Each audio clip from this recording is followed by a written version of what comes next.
too goth, but... I'm Olivia Origo. And I'm Jessica Steens. And we're Coastline News, connecting you to the coast, one stop at a time. Tonight, I'm in Terrigal, a popular destination well renowned for its cafes, beaches, and nightlife. And I'm at Erina, the shopping hub of the Central Coast, just a few suburbs away. But despite our proximity, there is no simple or safe way for us to get to each other. The nearest train station is 12 kilometres away, and walking would take over 2 hours. So it raises a question: what options do women really have to get home safely? To address this issue, Miranda and her partner Nicole established SaveHer Drivers, the Central Coast's first female-only rideshare service.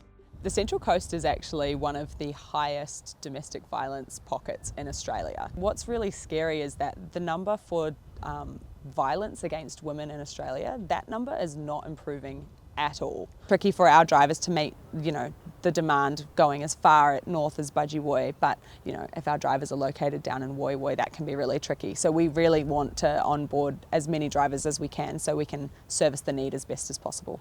Nicole actually lost her cousin to domestic violence several years ago now, and it's a fact that rings true for too many of us. Federal MP for Robertson, Reid, says women's safety relies on united government action. Women are transiting, particularly in pedestrian activity. So when they're walking down the street, we need good footpaths, we need good lighting, we need to make sure that there's police patrols. It's such a multifaceted issue. And you know what, it's going to take leadership from all 3 tiers of government to make sure that things happen.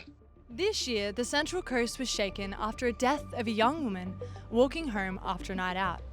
Her story sparked an urgent conversation around the safety for women and the lack of transport in our community. Brianna Harvey, Chief Marketing Officer for women's advocacy group What Were You Wearing, has been a leading voice in raising awareness of women's safety. So when we planned the rally in May of this year, it was in light of the number of deaths that had occurred already up until that month. At the time we started planning the rally, it was 20. By the day before, we would hit 24. So it was a massive increase in just a week's amount of time. So the lack of transport specifically on the Central Coast, and I think a lot of regional and rural areas in general, is a massive concern when it comes to women's safety, specifically young women. I think women shouldn't have to choose between being safe or being able to go outside.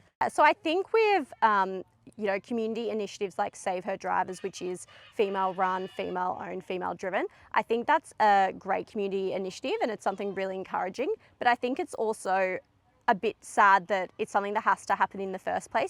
The ideal situation would be that we already feel safe enough with the traditional setup and we don't have to learn to pivot in an unsafe environment. There's already so much victim blaming when it comes to things like this that I think it's really important that the government and the local communities in general understand that what might seem small to them is actually like a massive thing when it comes to women's safety. Rihanna's efforts highlight that safety isn't just about more accessible transport options, it's about challenging societal norms and creating a culture where women feel they can live out their daily lives without fear, whether at home, at work, or in public spaces.